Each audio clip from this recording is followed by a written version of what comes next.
ഇനി നമുക്ക് ഗ്രൗണ്ടിൽ നിന്നുമുള്ള റിപ്പോർട്ടുകളിലേക്ക് പോകാം. അവിടെ നിന്നും ടി.ജി. സജിത്തും വി.വി. അരുണും സി.വി. അനുമോദും നമുക്കൊപ്പം ചേരുകയാണ്. പരസ്യ പ്രചരണം കൊട്ടിക്കലാശിച്ചിരിക്കുകയാണ്. ഇനി നിശബ്ദ പ്രചരണത്തിന്റെ ദിവസമാണ്. ഇപ്പോഴും വലിയ അവകാശവാദങ്ങൾ മുന്നണികളുടെ ഭാഗത്തു നിന്നും ഉണ്ടാകുന്നു. ആദ്യം അരുണിലേക്കാണ്. അരുൺ, ഒരു പ്രവചനം അസാധ്യമാകും വിധത്തിൽ വലിയ രീതിയിലുള്ള പോരാട്ടം നിലമ്പൂർ ഈ 23 ദിവസം പ്രചരണ രംഗത്ത് കാഴ്ചവെച്ചിരിക്കുന്നു. ഏറ്റവും ഒടുവിൽ ഇന്ന് പരസ്യ പ്രചാരണം അവസാനിക്കുന്ന കൊട്ടിക്കലാശിക്കുന്ന ദിവസം. ആ കൊട്ടിക്കലാശം പോലും മുന്നണികൾ ശക്തി പ്രകടനമാക്കി മാറ്റിയിരിക്കുകയാണ്. ഇഞ്ചോടിഞ്ച് പ്രകടനം എന്ന് തന്നെ നമുക്ക് കൊട്ടിക്കലാശത്തിലും പറയാം. അപ്പോൾ ഒരു പ്രവചനം അസാധ്യമാകും വിധം നിലമ്പൂർ തെരഞ്ഞെടുപ്പിനെ മാറ്റിയിരിക്കുന്ന ഘടകങ്ങൾ എന്തൊക്കെയാണ്? അവസാന ദിവസവും വലിയ വലിയ അവകാശവാദങ്ങൾ ഇരു മുന്നണികളുടെയും ഭാഗത്തു നിന്നും ഉണ്ടാകുന്നു. വിജയത്തിൽ കുറഞ്ഞതൊന്നും അവർ പ്രതീക്ഷിക്കുന്നില്ല.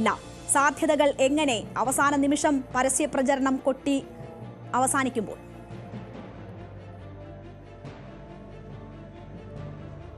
രേണുക, 23 ദിവസം നീണ്ടുകിടന്ന പരസ്യ പ്രചരണം, തെരഞ്ഞെടുപ്പ് പോരാട്ടം എത്രത്തോളം തീവ്രമെന്ന് വ്യക്തമാക്കുന്ന ആവേശമാണ് ഇന്ന് കൊട്ടിക്കലാശത്തിൽ ഉണ്ടായത്. വലിയ ആവേശം. 3 മുന്നണികളുടെയും സ്ഥാനാർത്ഥികൾ, ഒരുപക്ഷെ BJP ഇവിടെ തെരഞ്ഞെടുപ്പ് രംഗത്ത്, പ്രചരണ രംഗത്ത് അത്രയൊന്നും ഈ ഇടത് വലത് മുന്നണികൾക്കൊപ്പമില്ലായിരുന്നു. പക്ഷേ കൊട്ടിക്കലാശത്തിൽ അവരും മോശമാക്കിയില്ല. വളരെ ശക്തമായ പ്രവർത്തകരുടെ ആവേശം അവിടെ കാണാനായിരുന്നു. UDF LDF സ്ഥാനാർത്ഥികളുടെ മുന്നണികൾ തമ്മിൽ അക്ഷരാർത്ഥത്തിൽ മത്സരമായിരുന്നു. ആരാണ് മികച്ചതെന്നത് എന്നത് ഈ ഘട്ടത്തിൽ പറയാൻ കഴിയില്ല. അതുകൊണ്ട് തന്നെ ഈ തെരഞ്ഞെടുപ്പിൽ ആര് വിജയിക്കുമെന്ന കാര്യത്തിലും ഒരു അപ്രവചനീയത ഇപ്പോഴും നിലനിൽക്കുന്നു. 2 മുന്നണികൾക്കും ശക്തമായ അവകാശവാദം അവർ ഇപ്പോഴും ഉന്നയിക്കുന്നുണ്ട്. 15,000 ഇന്നലെ വരെ എത്ര ഭൂരിപക്ഷമെന്ന് പറയാൻ പ്രതിപക്ഷ നേതാവും പ്രതിപക്ഷവും തയ്യാറായില്ല. പക്ഷേ ഇന്ന് UDF നേതൃത്വം 15,000 കുറയാത്ത ഭൂരിപക്ഷമെന്ന ആത്മവിശ്വാസം നിറഞ്ഞ മറുപടിയാണ് ഈ തെരഞ്ഞെടുപ്പ് ഭൂരിപക്ഷത്തെ ചൊല്ലി അവരുടെ ഭാഗത്ത് നിന്ന് ഉണ്ടായത്. അത് അവരുടെ എത്രത്തോളം ആത്മവിശ്വാസം അവർക്കുണ്ട് എന്ന് വ്യക്തമാക്കുന്നത് കൂടിയാണ്. അത്രയധികം അനുകൂല ഘടകങ്ങൾ മണ്ഡലത്തിലുണ്ട് എന്ന് അവർ വിലയിരുത്തുന്നു. സർക്കാരിനെതിരായ വികാരം, കാരണം 9 വർഷം തുടർച്ചയായി ഭരിക്കുന്ന ഒരു സർക്കാർ, ആ സർക്കാരിനെതിരായ നിരവധി വിഷയങ്ങളുണ്ട്. വന്യജീവി സംഘർഷം മലയോര മേഖല ആയ ഈ മണ്ഡലത്തിലുണ്ട് എന്നുള്ളത് വസ്തുതയാണ്. അത് വോട്ടായി മാറുമെന്ന് അവർ വിചാരിക്കുന്നു. ക്ഷേമ പെൻഷനുമായി ബന്ധപ്പെട്ട അനിശ്ചിതത്വങ്ങൾ അവർ ഉയർത്തിക്കാട്ടിയിട്ടുണ്ട്.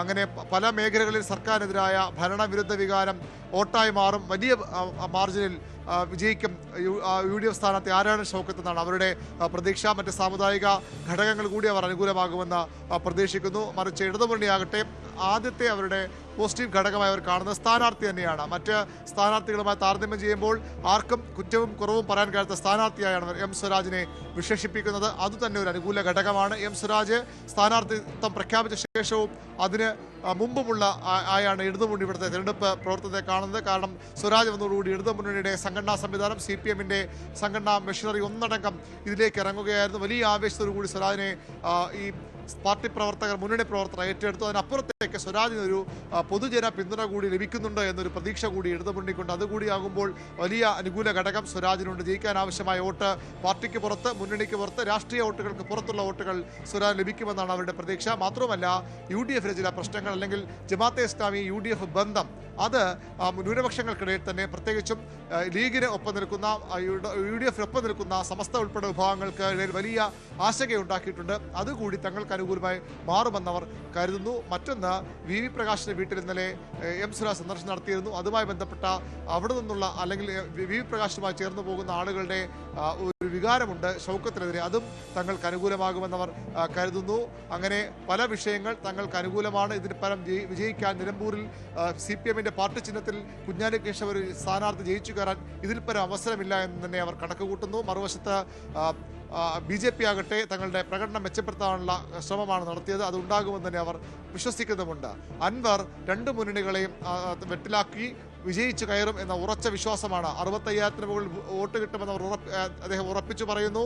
ആദ്യഘട്ടത്തിൽ പിന്നിലായിരുന്നുവെങ്കിൽ യൂസഫ് പഠാന്റെ റോഡ് ഷോയോട് കൂടിയാണ് PV അൻവർ പ്രചരണത്തിന് മുൻനിരയിലേക്ക് വന്നത്. ഏതായാലും PV അൻവർ പിടിക്കുന്ന വോട്ടുകൾ 2 മുന്നണികളും തങ്ങളുടേതാകില്ല എന്ന പ്രതീക്ഷ പ്രകടിപ്പിക്കുന്നു. പക്ഷേ PV അൻവർ 2 മുന്നണികളുടെ വോട്ട് പിടിക്കും. അത് ആർക്ക് കൂടുതൽ ദോഷം ചെയ്യും, ആരുടെ വോട്ടാണ് കൂടുതൽ പിടിക്കുന്നത്, അവർ ഇവിടെ ഒരുപക്ഷെ പരാജയം അറിയേണ്ടി വരും. അങ്ങനെയെങ്കിൽ PV അൻവർ ഇവിടെ നിർണായക ഘടകമായി മാറുമെന്ന് ഉറപ്പാണ്. തീർച്ചയായും ഇപ്പോഴും അൻവർ എങ്ങനെ തെരഞ്ഞെടുപ്പിൽ പ്രതിഫലിക്കും എന്നത് നമുക്ക് പ്രവചിക്കാൻ കഴിയാത്തൊരു സാഹചര്യം ഉണ്ട്.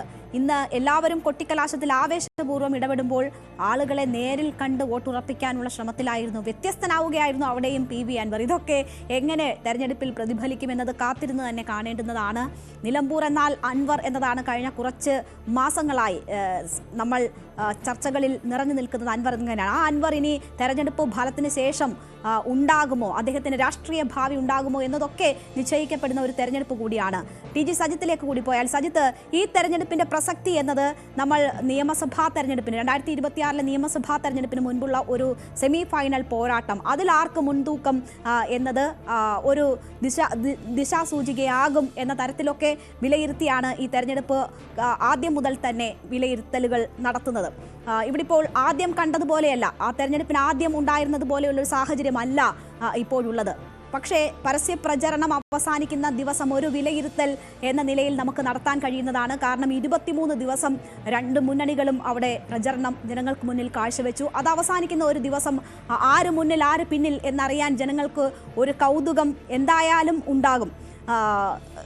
തുടക്കത്തിലുള്ള ആത്മവിശ്വാസം പോലെ ആയിരുന്നില്ല. ഇടത് സ്ഥാനാർത്ഥി സ്വരാജ് എന്ന് വരുമ്പോൾ അവിടെ തെരഞ്ഞെടുപ്പ് രംഗമാകെ മാറി മറിയുന്നത് നമ്മൾ കണ്ടതാണ്. അതിനുശേഷം പ്രചരണത്തിൽ വിട്ടുവീഴ്ചയില്ലാതെ ഇരു മുന്നണികളും തുടരുന്നത് നമ്മൾ കണ്ടതാണ്.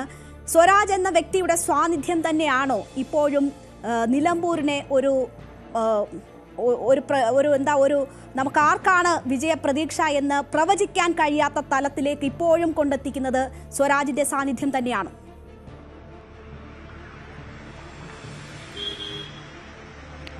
രേണു, നോക്കൂ, അതായത് നമ്മൾ ഈ നിലമ്പൂർ ഉപതെരഞ്ഞെടുപ്പ്, ഒരുപക്ഷെ ഈ ഉപതെരഞ്ഞെടുപ്പ് കളമൊരുക്കിയത് അൻവറിന്റെ രാജിയാണെങ്കിലും ഉപതെരഞ്ഞെടുപ്പ് പോലും നടന്നേക്കില്ല എന്ന് പ്രതീക്ഷിച്ച ഒരു ഘട്ടമുണ്ടായിരുന്നു. പക്ഷെ അതിൽ നിന്നും ഉപതെരഞ്ഞെടുപ്പിന് വീണ്ടും കളമൊരുങ്ങുമ്പോൾ തികച്ചും അപ്രധാനമായ ഒരു തെരഞ്ഞെടുപ്പായി മാറും എന്ന പൊതു പ്രതീതി ഉണ്ടായിരുന്നു. പക്ഷേ സംഭവിച്ചത് എന്താണ്? ഇന്നത്തെ കാഴ്ച വരെ അവസാനിക്കുമ്പോൾ സംഭവിച്ചത് മറ്റൊരു കാഴ്ചയാണ്.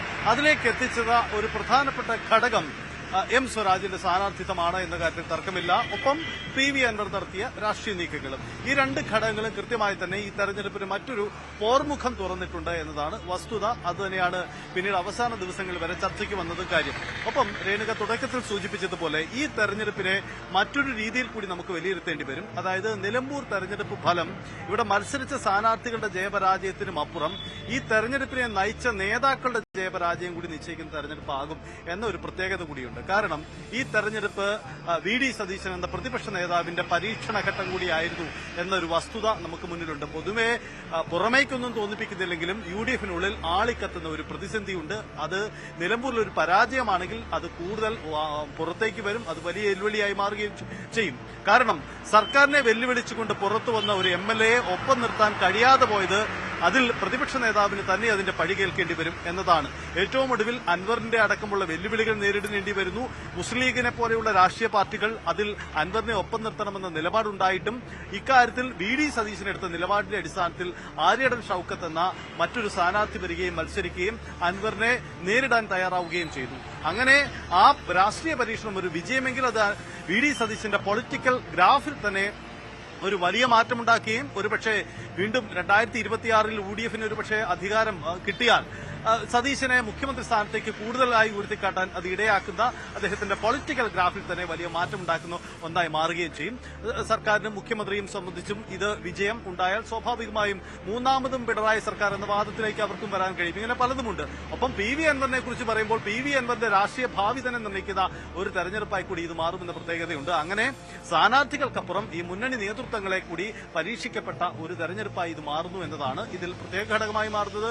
തുടക്കത്തിൽ നമ്മൾ പറഞ്ഞത് സ്വരാജിന്റെ സ്ഥാനാർത്ഥിത്വം ഈ മത്സരത്തിൽ, ഈ മണ്ഡലത്തിൽ മറ്റൊരു മത്സര ചിത്രം ഉണ്ടായിട്ടുണ്ട് എന്ന് തന്നെയാണ്. ഒരുപക്ഷെ സ്വരാജ് അല്ല ഇടതുമുന്നണി സ്ഥാനാർത്ഥിയെങ്കിൽ നമ്മൾ ഇപ്പോൾ കാണുന്ന ഒരു മത്സര മുഖം ഉണ്ടാവില്ലായിരുന്നു എന്ന് നമുക്ക് കരുതേണ്ടി വരും. കാരണം ഇടതുപക്ഷത്തെ സംബന്ധിച്ച് അത്ര വലിയ സംഘടനാ ശക്തി ഇവിടെ അവകാശപ്പെടാൻ കഴിയുന്ന ഒരു സാഹചര്യം ഉണ്ടായിരുന്നില്ല. കാരണം കഴിഞ്ഞ 9 വർഷങ്ങളായി PV അൻവർ MLA ആയിരുന്നപ്പോൾ ഇവിടുത്തെ സംഘടന ഏറെക്കുറെ പൂർണ്ണമായി PV അൻവറിന് വിധേയപ്പെട്ട് അല്ലെങ്കിൽ PV അൻവർ നിയന്ത്രിക്കുന്ന ആ രീതിയിലേക്ക് സംഘടന CPM-ന്റെ സംഘടനാ സംവിധാനത്തിൽ പോലും പിഴവുകൾ ഉണ്ടായിരുന്നുവെന്ന് CPI നേതൃത്വം വിലയിരുത്തിയതാണ്. പക്ഷേ പിന്നീട് ചില ഇടപെടലുകൾ നടത്തി സംഘടന അവർ തിരിച്ചു കൊണ്ടുവരികയും എം സ്വരാജ് കൂടി വന്നതോടുകൂടി പ്രവർത്തകർക്കും ഒപ്പം തന്നെ CPM-ന്റെ വിവിധ ഘടകങ്ങൾക്കും പുറത്തിറങ്ങാൻ ഈ സ്വരാജിന് വേണ്ടി ഇറങ്ങിയേ വഴിയൂ. അതൊരു വാശിയായി, ഒരു വലിയ ആവേശമായി അവർ ഉൾക്കൊണ്ടു എന്നതാണ് പ്രചരണ രംഗത്ത് നമ്മൾ കണ്ടത്. പക്ഷേ രാഷ്ട്രീയമായ ഈ സാഹചര്യങ്ങൾക്കും അപ്പുറം ഇവിടെ ജനവിധി നിർണ്ണയിക്കാൻ പോകുന്നത് നിഷ്പക്ഷ വോട്ടർമാരാണ്. കാരണം പുതിയതായി ചേർക്കപ്പെടുന്ന ആ വോട്ടുകൾ, ഒപ്പം മണ്ഡലത്തിലെ നിശബ്ദരായി നിൽക്കുന്ന വോട്ടർമാർ, ഈ വോട്ടർമാർ